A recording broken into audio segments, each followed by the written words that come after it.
6:39, the UK has one of the highest rates of sickness absence in Europe, with around 35 million working days lost to illness each year. Well, a new study has found that back problems are one of the biggest factors causing people to miss work. Research from the Work Foundation think tank suggests thousands of people could avoid having to take time off if their problems were detected sooner.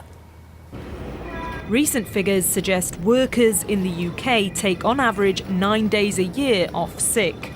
It's estimated that costs the economy around £15 billion a year and gives Britain one of the worst sickness absence rates in Europe. A study by the Work Foundation found musculoskeletal disorders such as back and neck pain are a major cause. And research carried out on workers in Spain suggested that if treated early, those conditions needn't always mean time off work.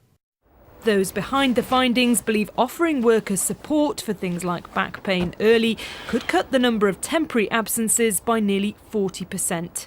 They're now calling on European countries to work with governments, employers and clinicians to bring in changes that they say could drastically improve productivity and transform lives blighted by back pain. Esil Carr, BBC News. Joining us to discuss this, physiotherapist Dick Sinfield and Dame Carol Black from the Fit for Work Coalition, who are presenting today's research, is in our London studio. Very good morning to you both. So, Dame Carol Black, what can we do to deal with this? Well, it is an important problem. It's the second most common reason for people not being in work in the United Kingdom. And I think the good news is we are already doing things. So, for example, we have had our Fit for Work pilots, which are now complete, are 3 years old, and it does indeed show that early intervention is crucial. We have a national helpline with any employer can ring, indeed a GP could ring, and that will give advice, rapid early advice. There's absolutely no doubt that this Spanish study, which we'll talk about today in Brussels, is enormously helpful in providing us with extra data and research and confirms that early intervention is crucial. Yes, the Spanish study showed that temporary work absence fell by 39%, which of course is a huge improvement in a very short space of time. Nick Sinfield, you're a physiotherapist, that's your day job, you work for the BackCare charity.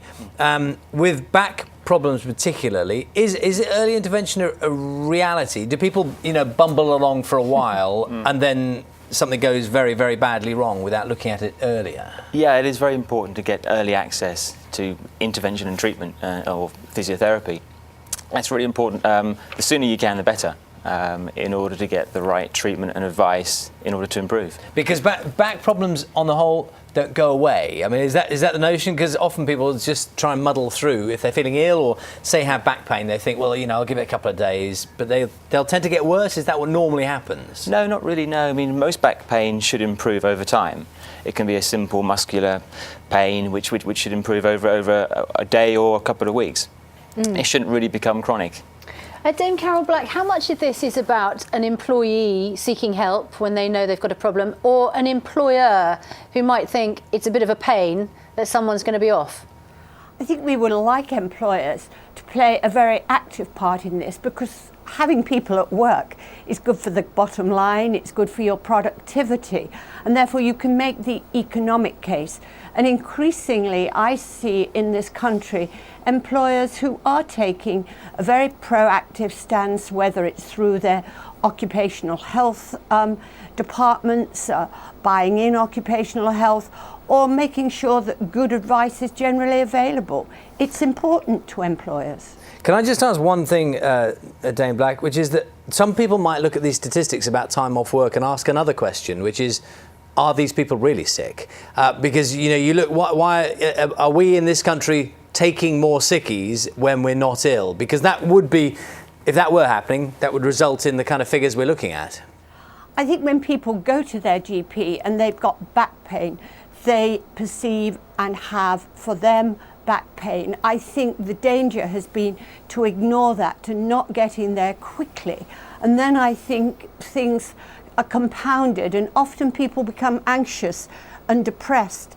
I do not believe that most people start off by thinking, oh, I'll have back pain and then I won't have to go to work. And Nick, stress presumably doesn't help back pain, and having back pain can make you quite stressed. Yeah, exactly. Someone's job can make them stressed, and with that stress it can make muscles tighten up, and as they tighten up it produces pain, which for some people is very worrying. And as they worry, they don't exercise, and obviously then you can get caught in a vicious circle where you then start to do less and feel more pain.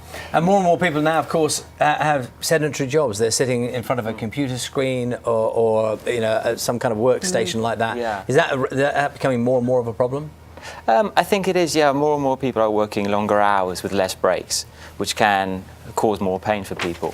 And with that, with stress as well, and a variety of those causes, with poor posture, stress, working long hours, not taking breaks, not getting enough exercise, all those can then produce pain and disability. Do you find that with smartphones, people are also kind of hunching over? Yeah, they would be, yeah. I mean, just with like Xboxes and smartphones and laptops, yeah, they don't provide a good postural position for you. Good to talk to you. Thanks very much indeed, Dame Carol Black there at Westminster, and Nick Sinfield as well. Thank you.